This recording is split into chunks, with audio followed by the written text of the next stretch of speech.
Good morning, good afternoon, good night, everyone.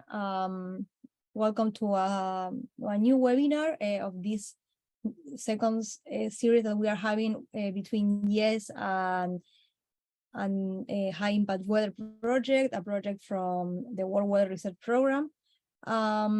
Today, Maureen will be talking about the evaluation of weather forecast using feedback from Let's Talk Weather in Ghana. Before my colleague Alicia introduce Maureen, I want to briefly read to you the code of conduct. Please be polite and respectful to the speaker and all participants here. Please type your questions in the chat box first during the Q&A after Maureen's presentation. We will be reading the questions to Maureen and she will be answering.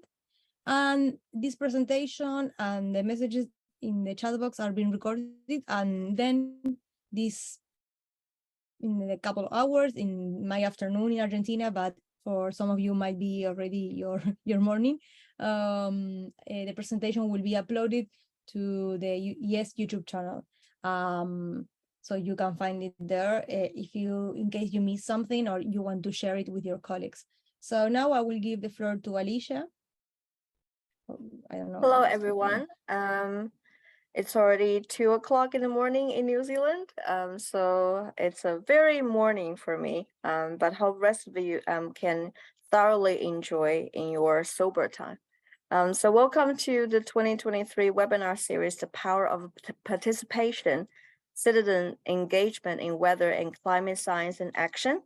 And like we said before, we will be using this opportunity to explore the role of citizen science in improving weather-related hazard warnings, increasing public awareness and understanding of weather science. And we're very, very happy to be able to invite Maureen Ahiataku from Ghana Meteorological Agency. So I briefly worked with Maureen before, perhaps early last year, because I was working on the HIWeather and demonstration project on the citizen science. So very lucky to have her story featured a little bit on the HIWeather website. So Maureen is a senior meteorologist and external relations officer at GMet. Her research areas include rainfall variability, flood and drought, forecast verification, user engagement, and citizen science. As all of you can tell, that early warning saves lives and livelihood, and the ability to gather and communicate warning have improved increasingly, especially through diverse platforms like social media channel. Citizen science have proven to be a useful alternative means for data collection from the user in real time to help with the evaluation of weather events, especially for areas that are hard to access weather and climate data. So this study that Maureen is about to present touches on how to illustrate how Ghana Meteorological Agency is using on citizen science to access user feedback for weather forecast evaluation, especially for high impact weather events. So very much looking forward, Maureen, and I think that's the introduction from my end. Thank you. Okay, so thank you, Alicia, for this introduction, and then Valentina for hosting me. Good afternoon, good morning, good evening, everyone, and you are welcome on board. And I'm here to share with you some study that is ongoing in relation to citizen science. I know it's a new area for most people, but I'm going to share with you what is done from GMet perspective in respect to the use of citizen science in enhancing weather forecast evaluation. So my presentation today, as you can see from the screen, my title is Evaluation of Weather Forecast Using User Feedback from Let's Talk Weather in Ghana. So my outline of presentation will be, I'll give you some brief background about GMet and what we do, a brief background into why this study, the motivation, and some case studies as to what is being done in relation to this evaluation. and then how that is dovetailed into national framework for climate services. I'll share some challenges and then the way forward. So GMet is actually a public institution or government institution established by the Act of Parliament, that is in 682/2004, and actually started in 1886, and by 1957, when we gained independence, that was when we have about 21 Met stations within the country. And as time progresses,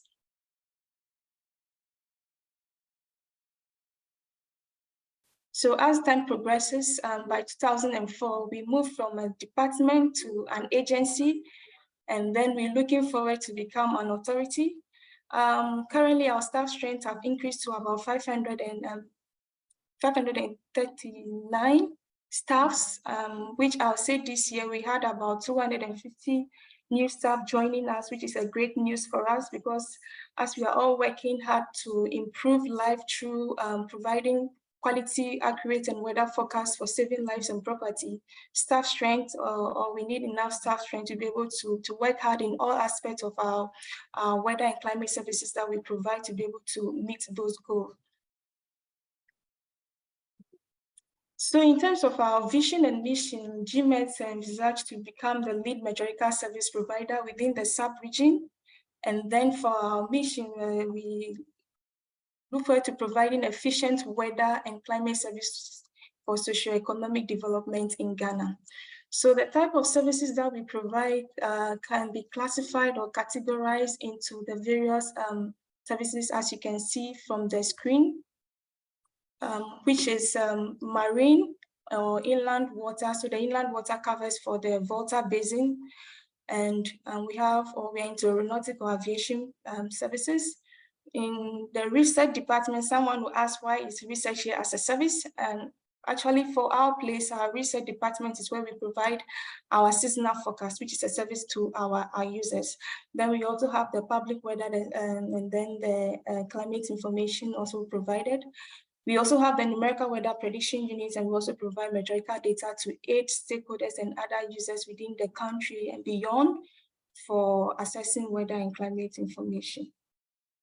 And we use different forms of channel to disseminate our weather forecast, and where today we use email, social media, TV, radio, but for this presentation, I'm more focusing on the Let's Talk Weather, which is from a WhatsApp platform, as to how we disseminate our weather information there, and then use the feedback from there to evaluate the forecasts. So our forecast that we provide ranges right from nowcast to seasonal, but we have some gaps in between. So in terms of the gaps, for sub-seasonal to seasonal scale, we do not provide that service. And then climate projection, that is not done. But it's something that we are really working on to be able to fill that gap, so that at the end of the day, we are providing a seamless forecast from now to the prediction to be able to help users make more meaningful decisions to save lives and property. So around 2007 to 2022, we had a project called the African Swift Project, which was funded by GCRF, where there were different groups of forecast timescales that we looked at. Before, we were doing the nowcasting approach, but we were not doing it from the point of impact-based forecasts.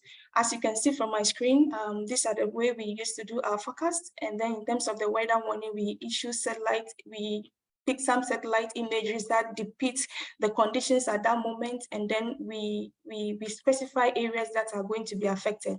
But through these Swift projects, we were able to now do impact-based forecasts. And this impact-based forecast, we do it for nowcast, and we also look at it from the synoptic time scale, and that's daily to about weeks. And then this is not only related to only the public weather, we also now do also for the marine units, as well as for the inland water that I mentioned as services that we provide, which more covers over the Volta Basin. So why are we now here for this main presentation? As you can all know, everybody's all alert for climate change, the impacts, we are seeing the impacts, but how do we work together as service providers, the users, and then the research community that all the investments, all the research, all the activities that we are doing comes to fulfill or help us to achieve the main goal. So communication through has been evolving with time, and we can all know that in our recent times, social media has become one of the great tools for us to communicate among ourselves. And from the point of a service provider in terms of weather and climate services, we have begun to leverage on this platform to aid. And I would say this whole journey began for us in 2017. But what actually led to this journey was in 2015, there was a heavy flood that actually caused loss of life. More than 200 lives were lost, and this flood was accompanied by fire. And in those days, most people do not really trust in our forecasts. People do not really look out for our forecasts. But after that event, the growth or the desire to use the weather information has increased. And then in 2017, we began using the social media to disseminate. And one of our social media platform was the WhatsApp platform. Sorry, Maureen. So we got feedback, I think the same as me, that screen is not changing. Can you please look into that? So the screen stays at your second one, like GMet Vision Mission and Climbing Services. Really? Okay, then let me stop sharing because I'm now on background. Let me stop and Thank you. No worries. Thank you for the feedback from the crowd. So I think I can continue from where I left off. Yeah. Okay. So those were some background history to how our social media platform has evolved and now has become one of the very active platform for users to receive weather information. And we know when we communicate weather information, especially high impact weather information, early enough, it helps the user to prepare and then be able to mitigate some impact of this high event that may affect lives and then property. So citizen science has been one way also to communicate this through the social media platform. And it's becoming an alternative because as we can all know, mostly if it comes to climate data, it's a big challenge in most parts of the world, including Africa and my country. And then areas that we cannot be able to access meteorological data directly, these feedbacks helps give help the forecaster to be able to know in terms of the forecast that was issued and the models that were used or the satellite images that were used, how they are performing, and even help increase the confidence in the forecast that has been issued. Another part to it is anytime we issue this forecast, we need to verify the forecast to be able to evaluate how these models are performing, and also helps the users also to know how important or how valuable these forecasts have helped them in their decision making. And as I mentioned in the past, there has been a big gap between us and then the users in terms of assessing our weather forecast. The trust, it has really been a challenge, but over times with the improvement with new technologies, improvement in staff strength, and improvement in the skills that we are or approaches that we are using to improve or produce this forecast, as helping bridge the gap between us and then the user, especially the social media platform, as I mentioned. Can you see this slide now? Yes. Okay, so the motivation, as some of them have mentioned in my background, is to help evaluate high impact weather forecast using citizen science approach. In this citizen science approach, we are looking at the WhatsApp platform, which we call our Let's Talk Weather. And it's also to make users appreciate the extent to which the forecaster or the forecast that the feedback they give to us, how it helps us to be able to evaluate the forecast, and then to strengthen the collaboration and the interaction between the meteorologists and then the users.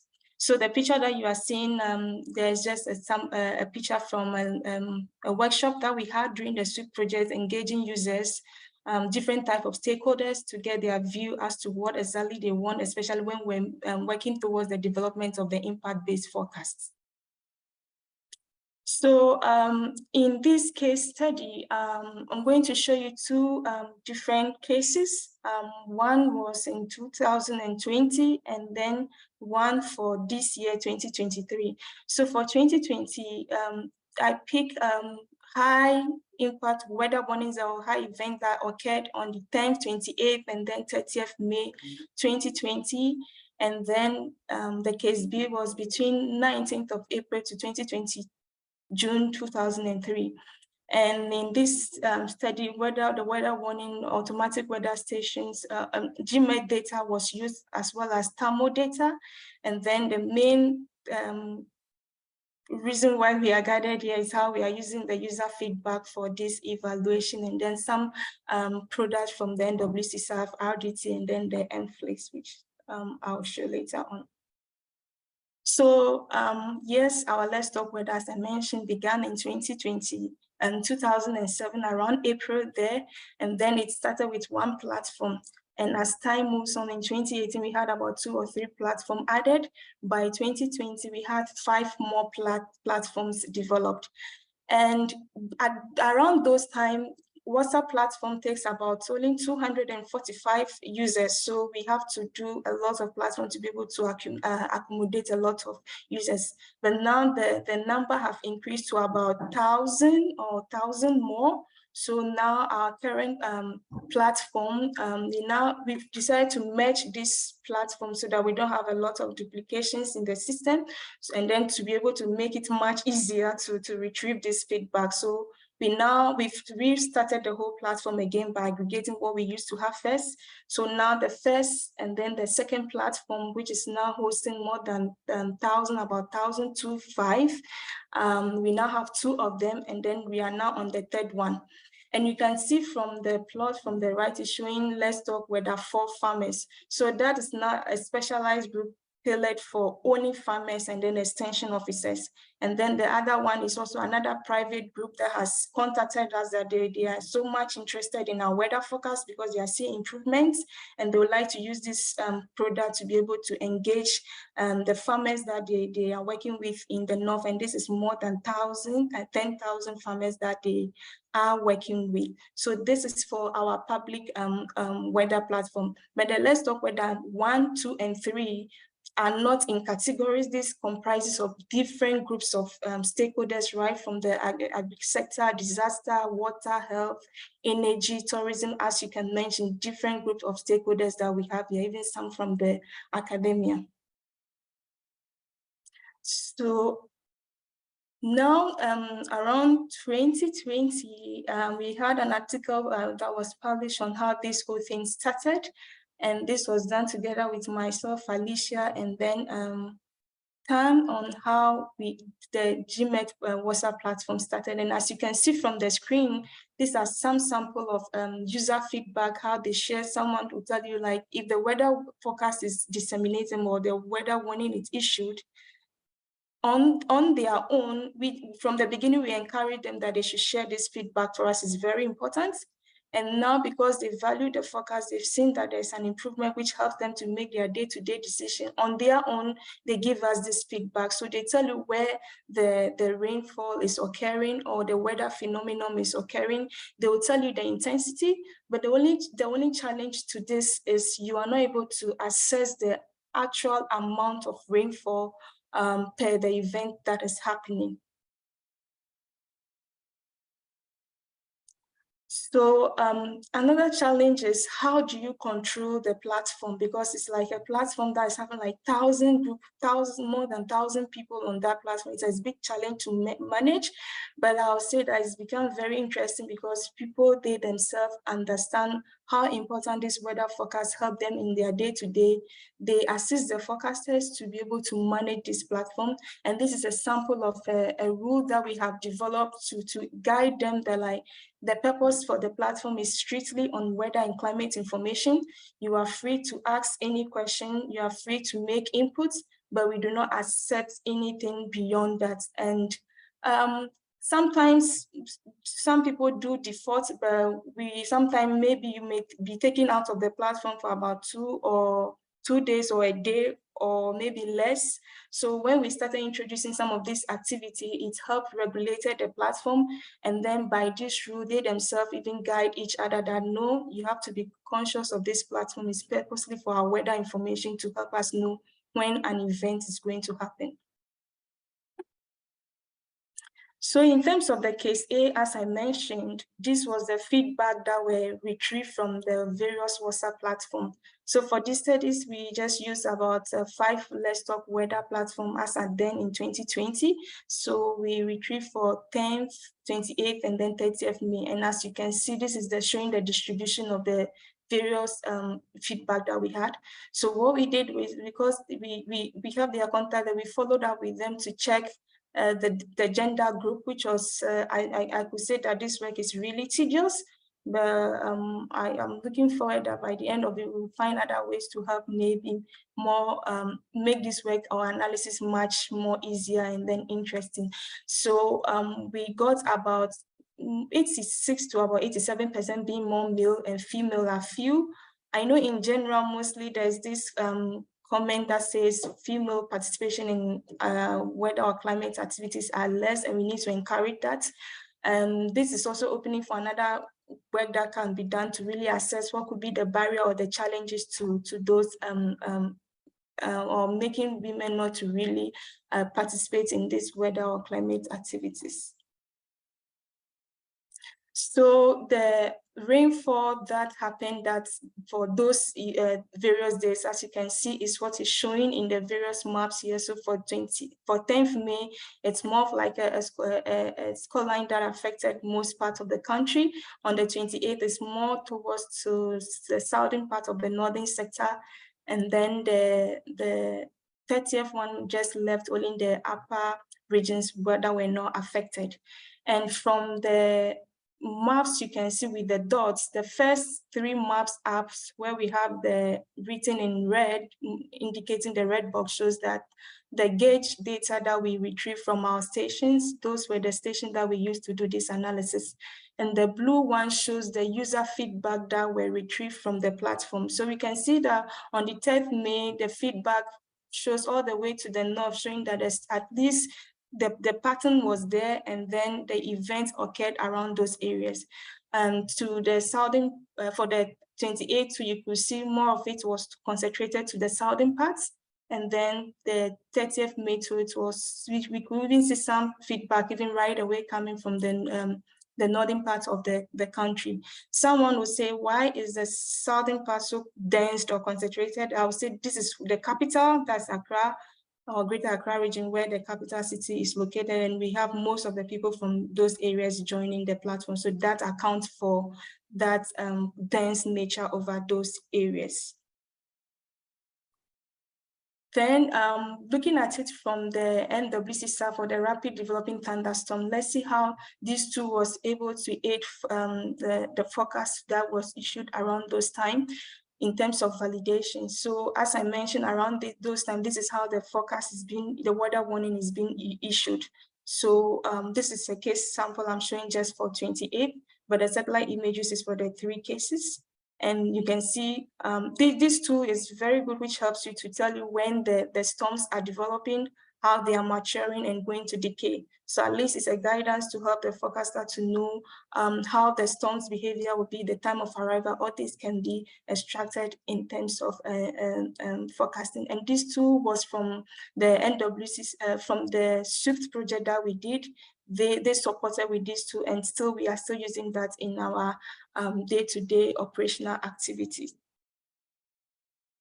So we went further to use this to compute the verification using the contingency table approach. So in there, we try to check when the forecast was expecting rain, how did that occur in terms of the feedback session that were coming in. And as you can see for the various dates, there was kind of, the forecast performed quite well, and the skills too, it has increased between 0.8 to about 0.9 in terms of accuracy using the percent correct skill score. So the case B, I'll come from 2 angles in terms of the high impact weather, and also from the case of sub-seasonal to seasonal forecast, which I mentioned that is a gap that we are currently not providing, and we are looking forward to be able to mitigate that as well, or to provide that service. So as you can see from this, the red and then the blue bars bar charts is just showing the feedback that we received. That's for the blue, and then the red is the station gauge data. This time, this was not done in the specialized spatial map form because yes, the feedback came all right, because sometimes the locations that have been mentioned, you wouldn't really know the exact name of the place. So it became a bit tedious. So to avoid any error there, that was not mapped in the spatial form. But we can still see the number of feedback that came per those warnings that were issued per those within that period, that is starting from 27th of April to about 20th of June. And one thing too about this season, yes, that's our major season. The rains were in there, but like in terms of the intensity was not so much as compared to, let's say, what we had in 2020. However, people were still seeing some flood situation within their communities and things. And this should be telling us that there is more for us to continue to create awareness on how user or how anthropogenic effects in terms of human activities are contributing to the climate change impacts that we are seeing in our day-to-day activity, in our day-to-day livelihood. So if you can see from my screen, I'm picking 18 as a case study here just to show you how this whole system evolved and then affected the country on that day. So as you can see from the top, this was the weather warning that was issued. And I mentioned that we are now issuing our weather warnings in terms of impact-based forecast. And then that rain that affected from the observation, you can see affected almost every part of the country. There were other days that all these cases that you are seeing here, there were warnings that were issued by the agency for systems that are affected. Though some, the intensities were not too much though, but we had feedback telling us how the distribution has been over the country. So looking at it also from the angle of, let's say, tools that were looked at or used for this forecast. So we can see from the NWC staff was telling us this actually occurred around in the morning. So the event started around 7 thereabouts. So as you can see, the tool was able to indicate those storms that were affecting the country. So looking at it from the NWC staff, which is the first layer of the two satellite images you are seeing. And then the second one is showing from the Meteosat second generation products, which was retrieved from the HIWeather platform, which is a tool that is also given from the WMO part to help National Meteorological Hydrological Institution to be able to do their day-to-day operational activity, especially with respect to nowcast and then the synoptic forecast. Then also when we also look at it from the MFlix tool, which is also a tool that is also now being developed from the UK Center for Ecology and then Hydrology to help validate, to help us validate. But the focus of this tool is to aid flood forecasting. So it indicates where convective cells are cloud top brightness temperatures are cold enough to be able to produce heavy rainfall that can cause flood. And it's a tool that we are currently evaluating over the Gulf of Guinea. And by looking at it from the case of 28 May, it really captures those events quite well. Then from the angle of the seasonal forecast, sub-seasonal forecast that I mentioned, which is a gap that we have now, and we are looking at it to be able to do. Yes, green, as I mentioned, when the season started, we were seeing the rains, but in terms of the intensity and then the period for, especially let's looking at it from the agri point of view, for a farmer to rely and know, giving me a day to a week and then all the way to seasonal, there is nothing in between, though they get the daily forecast. But if they can even get in between warnings or information ahead to guide them as to expected rainfall that we are receiving to help. Another point of to this also is it also helps stakeholders who are into guiding users, or who makes policy to drive or help us put in mitigations or measures that will help us mitigate impact of high weather events, can also be reduced when we know most of these things much a bit way ahead of time. Another aspect to this is also it helps the forecaster to know how these intra-seasonal activities are happening, so that even as they are relying on the nowcast tool to issue this warning, when the week or there are going to be less match activities or more activities, it can even help them better to be able to issue more forecasts that are reliable, that will help. What they are doing is very good, but we can improve on it and make match life better for users. So that was the angle from which the sub-seasonal is coming, because high impact weather, if we also know of these things ahead of times, as I mentioned, decision making will be much more easier. Things that are required by stakeholders have to do, guide users or guide the stakeholders to put activities in place will help. As you can see from the previous slide that I showed at the rainfall distribution, yes, some of them, the rains that we saw were not anything that should really cause flood, but these days we are seeing floods all over the place. What is the cause? Is it really from the meteorological point of view? Results that we are seeing in most cases are not really from the meteorological point of view. Human factor is really key. People building on water wave. We do not really have enough drainage systems in place. Sometimes maybe construction is ongoing on, they are not completed in time, becomes a trap set for flood to occur. People may get in there and get drowned. But if we all understand, make use of our climate informations, especially our seasonal forecast, our daily forecast, nowcast, even the sub-seasonal, can help us guide even as we are looking towards the future. Yes, a lot of preparation is going into the future to mitigate climate change impact, but how are we really preparing to mitigate short-term impact in terms of weather phenomenon? If we are ready to be able to take immediate action, put things in place that will save this short term, in a long term, we do not need to spend so much to be able to put things in place to mitigate maybe long-term weather event that may cause higher impact that will destroy life and property. So as you can see, this is a product from the NOAA GFS product, which we've been evaluating within. We are yet to release this to the users, but it's something that helps support also our forecast that we issued. And let's say for the week 1, it was showing less rainfall. For the week 2, it's showing higher March rainfall. If these informations are there, as I mentioned, can also help the decision makers, help everybody in their day-to-day planning to make or to participate or take things that will help them carry their day-to-day life activities.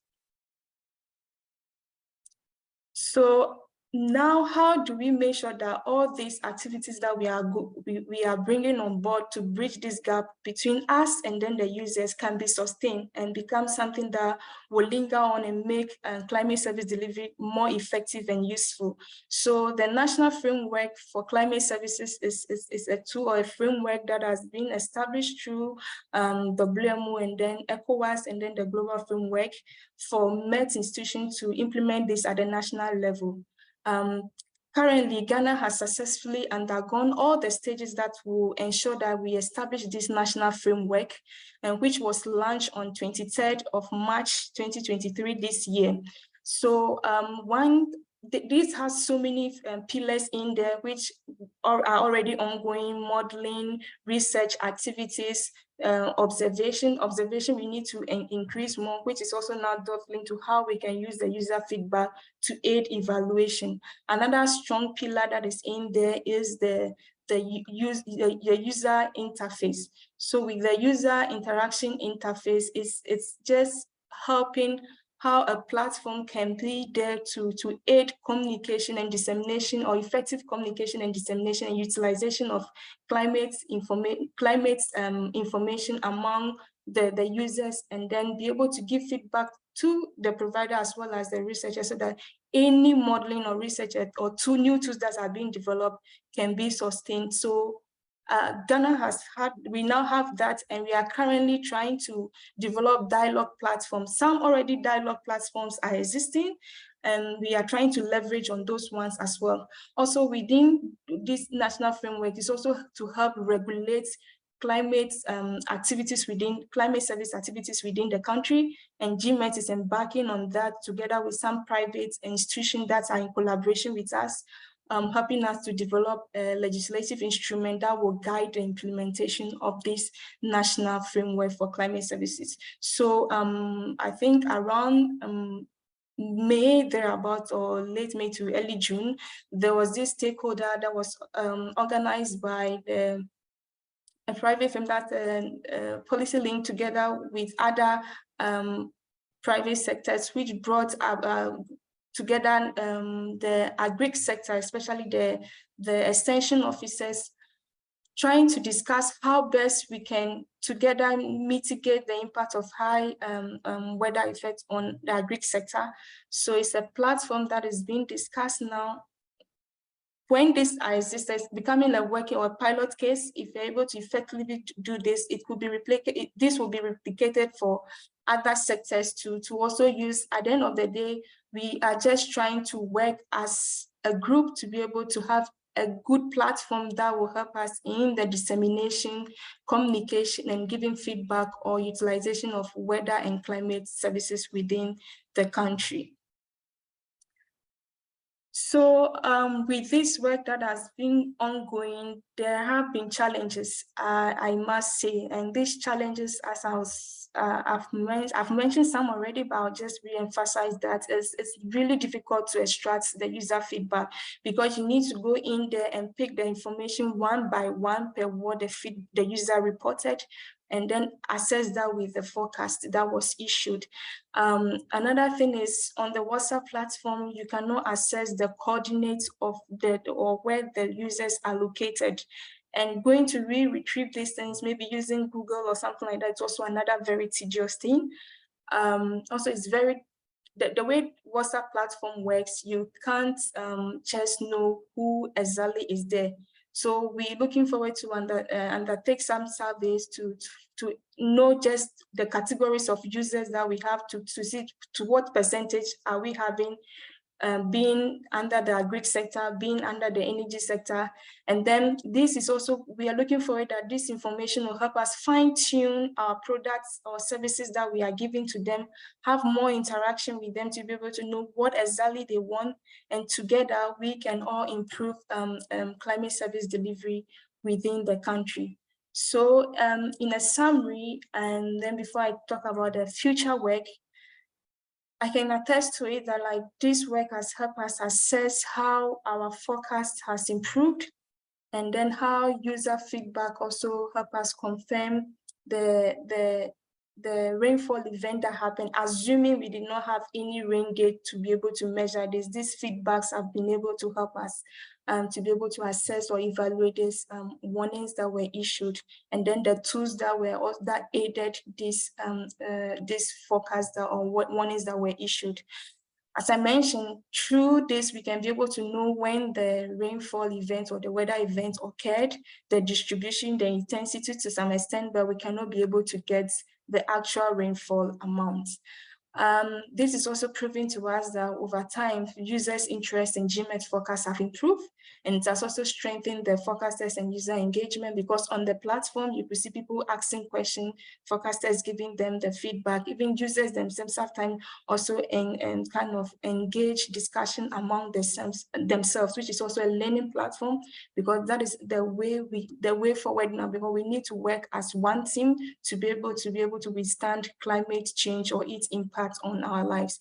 Then in terms of the skills score that were computed for the case A, we can see some good skills in there that the forecast performed very well. Also for the weather warnings that were issued from the angle of the case B, a lot of weather warnings were issued. We've seen the rainfall distribution, but most of this intensity should not on the actual note cause flood, but we are seeing floods within our community. Lives are being lost, which is calling us, we need to do more engagement. We need to sensitize people more. Policymakers need to strengthen up their policies and make sure that these policies are implemented actions that are supposed to be taken to save lives and property are duly done. Then the NOAA tool that we also using to evaluate is a good tool, which is also helping to fill the gap for sub-seasonal forecast. And we are looking forward that this will also be done. We also looking forward to the NOAA training that will also be coming in September to build staff capacity, as well as the ICRA project that is also organizing some training around September. We're hoping that all this in totality will now help us to be able to operational sub-seasonal forecasting. Another thing in terms of the way forward is this is something not really done among the operational or the National Meteorological Hydrological Institution. We're looking forward that we should be able to develop some guidelines or manuscripts on these activities that could help these operational activities among other Met institutions. So to find any information about my institutions, you can go to our website or use these numbers to reach us. And on this note, I'll say thank you very much.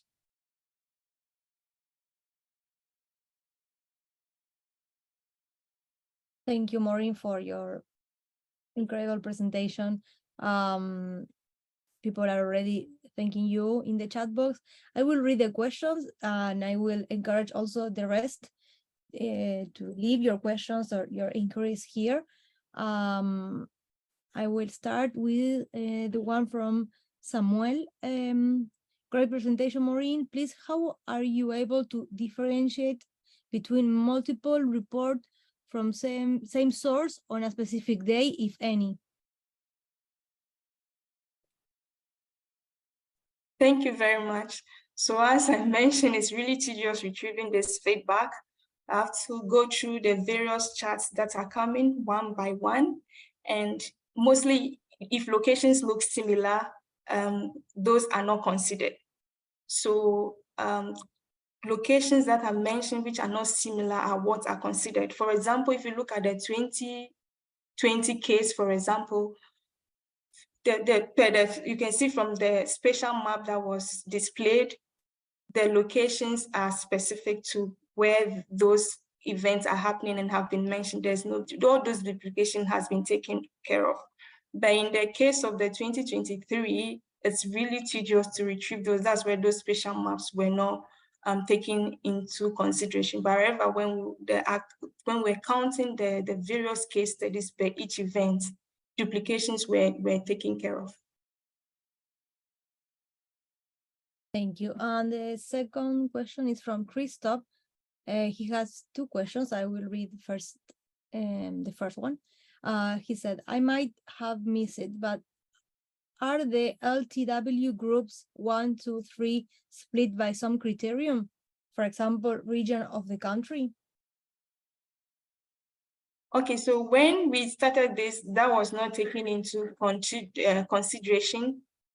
We just admit any group of persons with respect to your location. We don't take those things in consideration. We just allow you to join the platform and then give us, share your feedback or even ask any question per the forecast.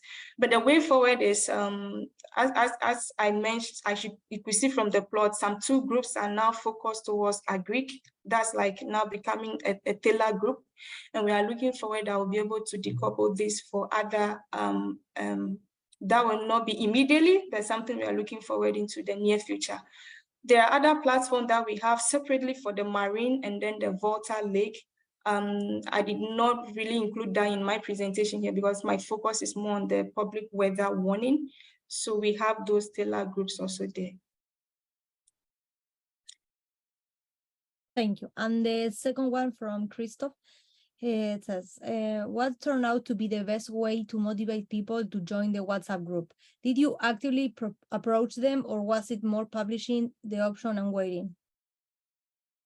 Okay, when this was begun, like we created advocacy, like we now have the WhatsApp platform to make you receive the weather at your doorstep, because mostly sometimes when you send to the media houses, it's being showcased after news. And it's like the event may have already happened or may have been happening, and how many people may have listened to the news at that time. And knowing that lots of people are now on the social media platform, especially the WhatsApp, we also share to Instagram, Twitter, Facebook. Facebook, currently we have a challenge with it, but we are trying to revive that back. But these are ways that we are helping to make sure that the people receive the forecast in time. Yeah.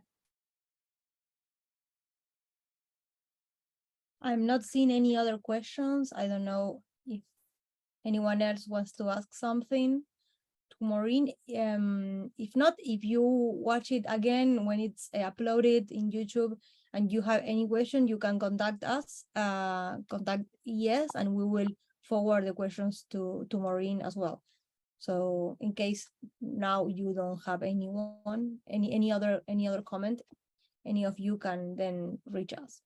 I'm not seeing any other question here. So if not, we can close here. And as I mentioned, I think there's one question that is saying what turned out to be the best way to motivate people to join the WhatsApp platform. I think one thing that I can also share to that question is also on the WhatsApp platform, when people are sharing the feedback, for example, that, okay, it's raining in my location. For example, if someone is within the southern sector and the forecast has been issued and the feedbacks are confirming to how the forecast is performing, someone within the northern sector or within the middle sector are seeing this event. Sometimes you could see people sharing that, oh, maybe this information is really helping me. I was supposed to get to this location, but because of this information, I know what is happening. The forecast is working now. And you'll be there, you see people sending people's contact, oh, add my friend, add my family, or add my colleagues. So that's a way of motivating.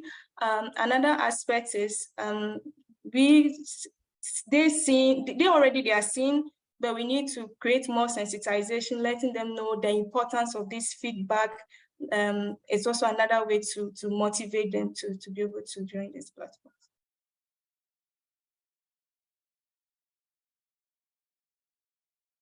well, there's one more from Nathan. Does this WhatsApp platform help you realize the social economic benefits much easier than, say, a survey? Yeah, it's a two-way answer to this. Yes, I'll say, but I'll say the survey is also important because, as I mentioned, here we are seeing how they are using the forecast. Very good. But also for our own self, we need to now really know what categories are these people belonging to.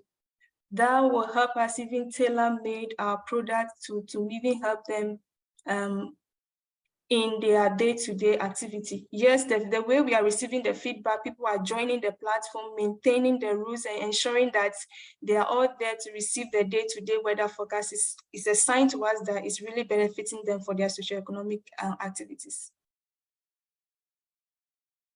I'm not seeing anything. Oh, Nathan says, thank you now. If not now, we can close the webinar. And as I mentioned, the video will be uploaded in YouTube in the next hours. So you can watch it again or share it with your colleagues. I know that for some parts of the world, this webinar might be a little late or in the middle of the night, as for New Zealand and Australia. So maybe people from there will be watching it when it's available in YouTube. So any other question that we receive it, we will forward it for sure to you, Maureen, and you can answer it when you have the time. So thank you, Maureen, for your time and for your incredible presentation. And yeah, we look forward for the next webinars that will take place in the next weeks. All this information will be shared in social media from YES, and also people from the High Impact Weather will be sharing the information. So we hope to see you there also. Have a great day, night, depending on which part of the world you are. Thank you, Maureen. Thank you very much for the opportunity, and thank you all for coming.